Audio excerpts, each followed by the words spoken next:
एक मोठी बातमी। नरेंद्र दाभोळकर हत्या प्रकरणातील आरोपी सचिन अंदुरेला मुंबई उच्च न्यायालयाकडून जामीन मंजूर झालाय। जन्मठेपेच्या शिक्षेला स्थगिती दिलेली आहे। डॉक्टर नरेंद्र दाभोळकर हत्या प्रकरणामध्ये मुख्य आरोपी सचिन अंदुरे याला जामीन मंजूर झालाय। मुंबई हायकोर्टाने सचिन अंदुरेला जामीन मंजूर केलेला आहे। तर अंदुरेला सुनावण्यात आलेल्या जन्मठेपेच्या शिक्षेला देखील यामुळे स्थगिती देण्यात आलेली आहे। डॉक्टर नरेंद्र दाभोळकर यांची ऑगस्ट 2013 मध्ये गोळ्या झाडून हत्या करण्यात आलेली होती। तर न्यायमूर्ती सारंग कोतवाल आणि न्यायमूर्ती रणजित सिंह भोसले यांच्या खंडपीठाचा हा निर्णय आहे। या प्रकरणामधील सहआरोपी शरद कळसकरला एप्रिलमध्ये जामीन मंजूर झालेला होता आणि त्यानंतर दुसऱ्या आरोपीला देखील आज जामीन मंजूर झाला।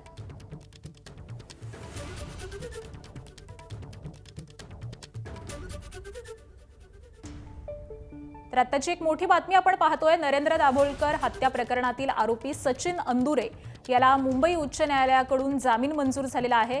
खरं तर त्याला जन्मठेपेची शिक्षा सुनावण्यात आलेली होती, मात्र या शिक्षेला देखील स्थगिती मिळालेली आहे। डॉक्टर नरेंद्र दाभोळकर हत्या प्रकरणामध्ये सचिन अंदुरे हा मुख्य आरोपी आहे। मुंबई हायकोर्टामध्ये सुनावणी पार पडलेली आहे आणि यावेळी सचिन अंदुरेला जामीन मंजूर करण्यात आलाय। अंदुरेला सुनावण्यात आलेल्या जन्मठेपेच्या शिक्षेला देखील स्थगिती देण्यात आलेली आहे। डॉक्टर नरेंद्र दाभोळकर यांची ऑगस्ट 2013 मध्ये गोळ्या झाडून हत्या करण्यात आलेली होती।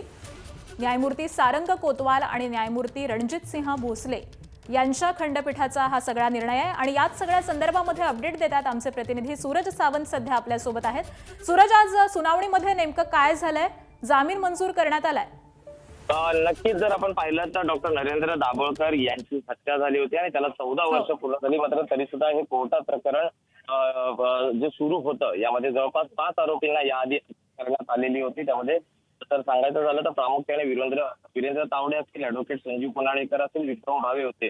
तर या तिघांनाही निर्दोष मुक्तता करण्यात आलं होतं। मात्र दुसरीकडे जर सचिन अंदुरे आणि शरद कळसकर यांना दोषी ठरवण्यात आलं होतं। आपण पाहिलं तर आजचा हा निकाल आलेला आहे। या निकालामध्ये मुंबई हायकोर्टाने या दोघांना म्हणजे सचिन अंदुरे याला आज जामीन मंजूर करण्यात आलेला आहे। अंदुरेला सुनावण्यात आलेली जन्मठेपेची शिक्षेला देखील स्थगिती देण्यात आलेली आहे। त्यामुळे 2013 मध्ये गोळ्या झाडून दाभोळकरांची हत्या करण्यात आली होती आणि न्यायमूर्ती सूरज, तुम्हाला थोडंसं थांबवते कारण हमीद दाभोळकर स्वतः आपल्यासोबत जोडले गेलेले आहेत।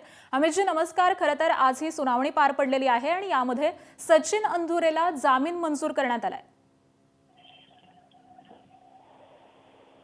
हा न्यायालयाचा निर्णय आहे। त्याच्यामुळे कॉपी हातामध्ये आल्यानंतर सविस्तर काय आहे कोण प्रतिक्रिया देणं जास्त योग्य राहील। परंतु या निर्णयाच्या विरोधामध्ये सर्वोच्च न्यायालयामध्ये आम्ही अपील करू। अगदी खरं तर याआधी देखील तुमच्याकडून नेमका काय युक्तिवाद करण्यात आलेला होता? कारण आजही पुन्हा सुनावणी पार पडलेली आहे आणि यामध्ये जामीन मंजूर करण्यात झालाय। यानंतर आता नेमकं पुढे आपण काय करणार आहात? पुढच्या कोर्टामध्ये अपील करणार आहात का? याआधी शरद कळसकर या दुसऱ्या देखील व्यक्तीला याच्यामध्ये खालच्या कोर्टामध्ये शिक्षा झालेली होती आणि त्याला देखील जामीन मिळालेला आहे। त्याच्या विरोधामध्ये सुप्रीम कोर्टामध्ये आम्ही अपील दाखल केलेलं आहे। त्याचप्रमाणे देखील आम्ही वरच्या कोर्टामध्ये न्याय मागण्यासाठी जाऊ। अगदी धन्यवाद हमीदजी, आम्हाला प्रतिक्रिया दिलीत याबद्दल आभार आपले। तर डॉक्टर हमीद दाभोळकर देखील आपल्यासोबत सध्या बोलत होते आणि या सगळ्याच प्रकरणामध्ये उच्च न्यायालयामध्ये आम्ही धाव घेऊ अशी प्रतिक्रिया त्यांनी नुकतीच दिलेली आहे। या प्रकरणातील सहआरोपी शरद कळसकरला देखील एप्रिलमध्ये जामीन मंजूर झालेला होता आणि त्यानंतर आज पुन्हा एकदा ही सुनावणी पार पडलेली आहे आणि या सुनावणीवेळी अंदुरेला जामीन मंजूर करण्यात आलेला आहे। त्याच्या जन्मठेपेच्या शिक्षेला स्थगिती देण्यात आलेली आहे आणि आमचे प्रतिनिधी सूरज सावंत सध्या आपल्यासोबत आहेत। सूरज, आज नेमकं कोर्टामध्ये काय घडलंय? काय युक्तिवाद करण्यात आलेला होता ज्यानंतर ही स्थगिती देण्यात आली आहे?